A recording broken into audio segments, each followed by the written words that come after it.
മലയാളിക്കൊരിക്കലും മറക്കാൻ പറ്റാത്ത കഥാപാത്രങ്ങളാണ് 2013 റിലീസ് ചെയ്യപ്പെട്ട ദൃശ്യം എന്ന ചിത്രത്തിലെ ജോർജ് കുട്ടി, റാണി, അഞ്ജു, അനു എന്നിവർ. ജോർജ് കുട്ടിയായി മോഹൻലാലും, റാണിയായി മീനയും, അഞ്ജുവായി അൻസിബ ഹഫ്സനും, അനുവായി എസ്തറും മികച്ച അഭിനയം കാഴ്ചവെച്ച ദൃശ്യം അക്കാലഘട്ടത്തിൽ മലയാളത്തിൽ ഏറ്റവും കൂടുതൽ കളക്ഷൻ നേടുന്ന ചിത്രമായി മാറുകയായിരുന്നു. മലയാളി പ്രേക്ഷകർ അക്ഷരാർത്ഥത്തിൽ ജോർജ് കുട്ടിയെയും കുടുംബത്തെയും ഏറ്റെടുക്കുകയായിരുന്നു.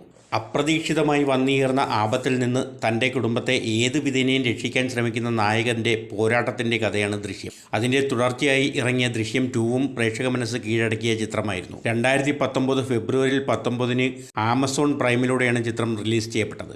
ഇപ്പോഴിതാ ജിത്തു ജോസഫ് ദൃശ്യത്തിൻ്റെ 3ാം ഭാഗവുമായി എത്തിയിരിക്കുകയാണ്. റിലീസിന് മുമ്പ് പ്രേക്ഷകർക്കുണ്ടായ ആകാംക്ഷയെയും പ്രതീക്ഷയെയും 3ാം വരവിലും തൃപ്തിപ്പെടുത്തുന്നുണ്ട് ജോർജ് കുട്ടിയും കുടുംബവും. പതിഞ്ഞ താളത്തിൽ തുടങ്ങുന്ന സിനിമ ഇൻ്റർവെല്ലിന് തൊട്ടു മുൻപ് എത്തുന്ന അപ്രതീക്ഷിത കഥാപാത്രത്തിലൂടെ മറ്റൊരു തലത്തിലേക്ക് മാറുകയാണ്. ഒരു ത്രില്ലർ സിനിമ എന്നതിനുപരി ഇമോഷൻസിനും പ്രാധാന്യം കൊടുത്തുകൊണ്ടുള്ള അവതരണമാണ് ദൃശ്യം 3ലേത്. ഒരു സാധാരണ കേബിൾ TV ഓപ്പറേറ്ററായ ജോർജ് കുട്ടിയെ തിയേറ്റർ ഉടമയായും സിനിമാ നിർമ്മാതാവായും വിശ്വസനീയമായ രീതിയിലാണ് 3 ഭാഗങ്ങളിലുമായി അവതരിപ്പിച്ചിട്ടുള്ളത്.